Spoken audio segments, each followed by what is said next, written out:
कृष्ण ने कहा, मैं तो सबकी सुनता हूँ, पर मेरा कौन सुनता है। इंसान गलत कार्य करते समय बाएं दाएं आगे पीछे चारों तरफ देखता है, बस ऊपर देखना भूल जाता है। आपके साथ अब तक जो हुआ अच्छे के लिए हुआ, आगे जो कुछ होगा अच्छे के लिए होगा। जो हो रहा है वो भी अच्छे के लिए हो रहा है, इसलिए हमेशा वर्तमान में जियो। भविष्य की चिंता मत करो। तू करता वही है जो तू चाहता है, होता वही है जो मैं चाहता हूँ। तो वही कर जो मैं चाहता हूँ, फिर होगा वही जो तू चाहता है। उससे मत डरो जो वास्तविक नहीं है, ना कभी था ना कभी होगा। जो वास्तविक है वो हमेशा था, उसे कभी नष्ट नहीं किया जा सकता। श्री कृष्ण कहते हैं, जिस व्यक्ति को आपकी कद्र नहीं, उसके साथ खड़े रहने से अच्छा है आप अकेले रहें। संबंध उसी आत्मा से जुड़ता है जिनका हमसे पिछले जन्मों का कोई रिश्ता होता है, वरना दुनिया के इस भीड़ में कौन किसको जानता है। कृष्ण ने राधा से पूछा, एक ऐसी जगह बताओ जहां मैं नहीं हूं। राधा ने मुस्कुरा के कहा, बस मेरे नसीब में। अहंकार करने पर इंसान की प्रतिष्ठा, वंश, वैभव तीनों ही चले जाते हैं। विश्वास ना हो तो रावण, कौरव और कंस का अंत देख लो। प्यार और तकदीर कभी साथ नहीं चलते, क्योंकि जो तकदीर में होते हैं उनसे कभी प्यार नहीं होता, और जिससे हमें प्यार हो जाता है वो तकदीर में नहीं होता। मनुष्य को जीवन में श्रेष्ठ बनने का प्रयास अवश्य करना चाहिए, परंतु जीवन में हमेशा उत्तम ही रहना चाहिए। जैसे प्राणी अपने पुराने कपड़ों को उतार कर फेंक देता है, नए को धारण कर लेता है, उसी प्रकार यह आत्मा पुराने शरीर से त्याग करके नया शरीर प्राप्त करती है। मैं सभी प्राणियों को समान रूप से देखता हूँ, ना कोई मुझे कम प्रिय है ना अधिक, लेकिन जो मेरी प्रेम पूर्वक आराधना करते हैं वो मेरे भीतर रहते हैं और मैं उनके जीवन में आता हूँ। मनुष्य कितना भी गोरा क्यों ना हो, परंतु उसकी परछाई सदैव काली होती है। मैं श्रेष्ठ हूँ यह आत्मविश्वास है, लेकिन सिर्फ मैं ही श्रेष्ठ हूँ ये अहंकार है। राधा ने श्री कृष्ण से पूछा, प्यार का असली मतलब क्या होता है। श्री कृष्ण ने हंसकर कहा, जहाँ मतलब होता है वहाँ प्यार ही कहाँ होता है। मेरे भी कई जन्म हो चुके हैं, तुम्हारे भी कई जन्म हो चुके हैं, ना तो ये मेरा आखिरी जन्म है और ना यह तुम्हारा आखिरी जन्म है। प्रेम एक ऐसा अनुभव है मनुष्य को कभी परास्त नहीं होने देता, और घृणा एक ऐसा अनुभव है जो मनुष्य को कभी जीतने नहीं देता। यदि प्रेम का मतलब सिर्फ पा लेना होता तो हर हृदय में राधा कृष्ण का नाम नहीं होता। अच्छी किस्मत के लोग थोड़ा भी बुरा होने पर भगवान को कोसते हैं, और बुरी किस्मत के लोग थोड़ा भी अच्छा होने पर भगवान का स्मरण और धन्यवाद करते हैं। स्वार्थ से रिश्ते बनाने की कितनी भी कोशिश कीजिए वो कभी नहीं बनते, और प्रेम से बने रिश्तों को कितना भी तोड़ने की कोशिश कीजिए वो कभी नहीं टूटते। मान अपमान, लाभ हानि, खुश हो जाना या दुखी हो जाना, ये सब मन की शरारत है। ये सच बात है कि भूल करके इंसान कुछ सीखता है, परंतु इसका मतलब ये नहीं कि वह जीवन भर भूल करता रहे और कहे कि हम सीख रहे हैं। पूरी दुनिया जीती जा सकती है संस्कार से, और जीता हुआ आदमी भी हार जाता है अहंकार से। अच्छा इंसान बनने के लिए उतना ही प्रयास कीजिए जितना सुंदर दिखने के लिए करते हैं। सत्य को अपमान वही व्यक्ति मानता है जिसे असत्य से कोई लाभ हो। निंदा से घबराकर कभी अपने लक्ष्य को ना छोड़े, क्योंकि सफलता मिलते ही निंदा राय में बदल जाती है। बुरा वक्त कभी बताकर नहीं आता, लेकिन सिखाकर बहुत कुछ चला जाता है। फर्क सिर्फ आपकी सोच का है, वरना जिंदगी में समस्याएं कमजोर करने के लिए नहीं, मजबूत बनाने के लिए आती। अगर मार्गदर्शन सही मिले तो एक छोटा सा दीपक भी किसी सूरज से कम नहीं। जिस इंसान को हार और जीत से कोई फर्क नहीं पड़ता, वो दूसरों की जीत में भी खुश रहता है। जिंदगी में दो लोगों का होना बहुत जरूरी है। एक कृष्ण जो ना लड़े फिर भी जीत पक्की कर दे, दूसरा कर्ण जो हार सामने हो फिर भी साथ ना छोड़े। अच्छे लोगों की कृष्ण परीक्षा बहुत लेता है, परंतु साथ नहीं छोड़ता, और बुरे लोगों को कृष्ण बहुत कुछ देता है, परंतु साथ नहीं देता। भरोसा अगर खुद पर रखो तो ताकत बन जाती है, और दूसरों पर रखो तो कमजोरी बन जाती है। आप कब सही थे इसे कोई याद नहीं रखता है, परंतु आप कब गलत थे इसे सब लोग याद रखते। जन्म लेने वाले के लिए मृत्यु उतनी ही निश्चित है जितना कि मृत्यु होने वाले के लिए जन्म लेना। इसलिए जो अपरिहार्य है उस पर शोक मत करो। खाली हाथ आए खाली हाथ वापस चले जाओगे। आज तुम्हारा कल किसी और का था, परसों किसी और का होगा जिसे तुम अपना समझकर मगन हो रहे हो। बस यही प्रसन्नता तुम्हारे दुखों का कारण है। मनुष्य का जीवन केवल उसके कर्मों पर चलता है। जैसा कर्म होता है वैसा उसका जीवन होता है।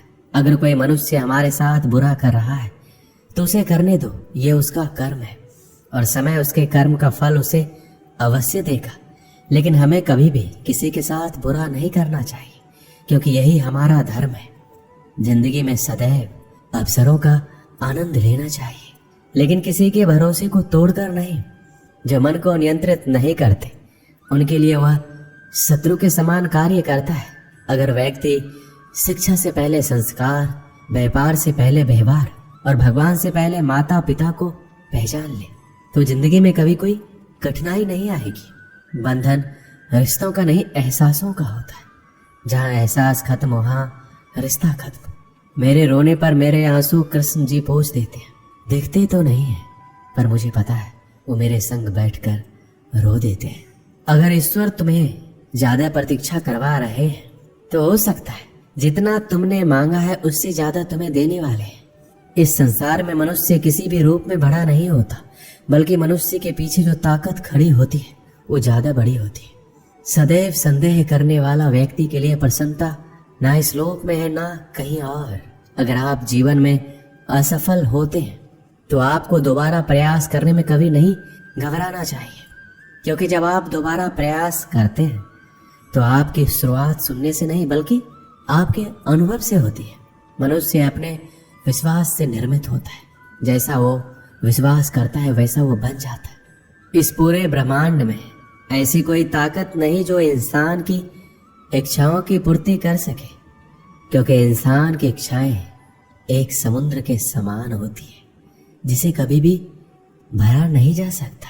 इंसान का मुश्किल वक्त उसके लिए एक दर्पण की तरह होता है जो हमारी क्षमताओं का दर्शन हमें करवाता है। ईश्वर ने जो हमारे भाग्य में लिखा है उसे हमसे कोई नहीं छीन सकता, लेकिन अगर हमें अपने ईश्वर पर सच्चा भरोसा है तो हमें वो भी मिल सकता है जो हमारे भाग्य में लिखा नहीं होता। जो दूसरों की तकलीफों को समझते हैं, जिनमें दया है, दिल से अच्छे हैं, उन्हें दोबारा जन्म नहीं लेना पड़ता। यदि कोई व्यक्ति प्रेम से, भक्ति से पुष्प, फल, जल भी मुझे चढ़ा दे तो उसी भाव से उसे स्वीकार करता हूँ और वो मेरा प्रिय भक्त होता है। जीवन में आधे दुख इस कारण जन्म लेते हैं क्योंकि हमारी आशाएं बड़ी होती है। इन आशाओं का त्याग करके देखो, जीवन में सुख ही सुख है। मनुष्य अपने सच्चे हृदय से जो दान दे सकता है वो अपने हाथों से नहीं दे सकता, और मौन रहकर हम जो कह सकते हैं वो हम अपने शब्दों से नहीं कह सकते।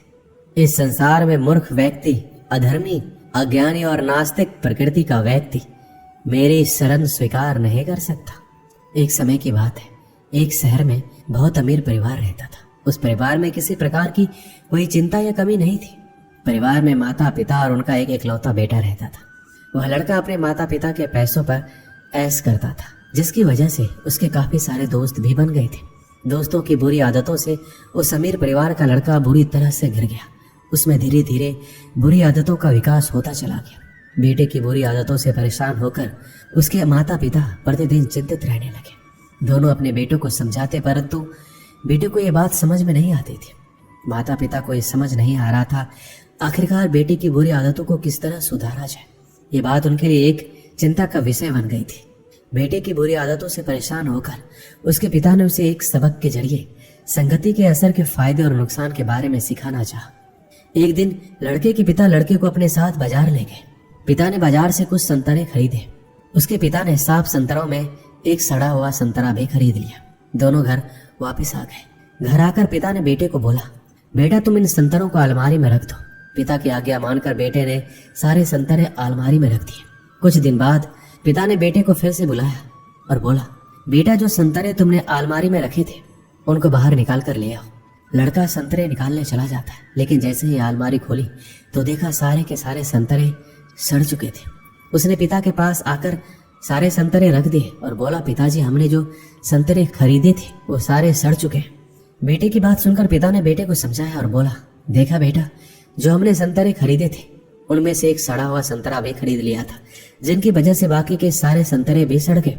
यही बात मैं तुम्हें कहना चाहता हूँ, यदि तुम बुरे दोस्तों की संगति में रहते हो तो तुम्हारी सोच और आदतें भी वैसी ही हो जाएगी, फिर चाहकर भी तुम अच्छे इंसान नहीं बन सकते। पिता की बात सुनकर लड़के को अपनी गलती का एहसास हुआ। उसे समझ में आ गया कि बुरी संगत से अच्छा इंसान भी बुरा बन जाता है और अच्छी संगत से बुरा इंसान भी अच्छा बन सकता है। लड़के ने अपने माता पिता से माफी मांगी और गलत संगत छोड़ने का वचन दिया।